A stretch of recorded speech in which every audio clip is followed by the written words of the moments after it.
আমাদের জীবনে গুরুজনেরা, জ্ঞানী মানুষজন সবসময় একটা কথা বলেন, ধৈর্য ধরো। শুধুমাত্র দুটো শব্দ, কিন্তু কতটা বিশাল সেটা বোঝার চেষ্টা করুন। ছোট একটা অস্ত্র হাতে নিন এবং একটা বিশাল পর্বতে নিরন্তর প্রহার করতে থাকুন। ধৈর্য ধরে সেই কাজ করতে থাকুন। এমন একদিন আসবে, এই বিশাল পর্বতে আপনি একটা পথ তৈরি করবেন।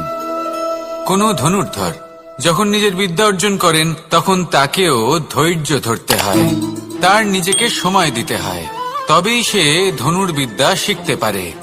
সেইভাবে আমাদের জীবনেও ধৈর্য ধরার খুব প্রয়োজন। পরিবারে ধৈর্য রাখতে পারলে তাহলে আস্তে আস্তে দেখবেন প্রেম বৃদ্ধি পাচ্ছে। সমাজে যদি ধৈর্য রাখতে পারেন, তাহলে আস্তে আস্তে এই সমাজ আপনাকে সম্মান করবে। যদি নিজের জীবনে ধৈর্য রাখতে পারেন, তাহলে নিজে থেকেই আত্মবিশ্বাস বাড়বে, নিজের বিকাশ হবে। জীবনে সবই সম্ভব যদি ধৈর্য রাখতে পারেন। হয়তো আস্তে আস্তে হবে, কিন্তু হবে অবশ্যই। শুধু ধৈর্য রাখুন, কারণ ধৈর্যই সবথেকে বড় পুঁজি।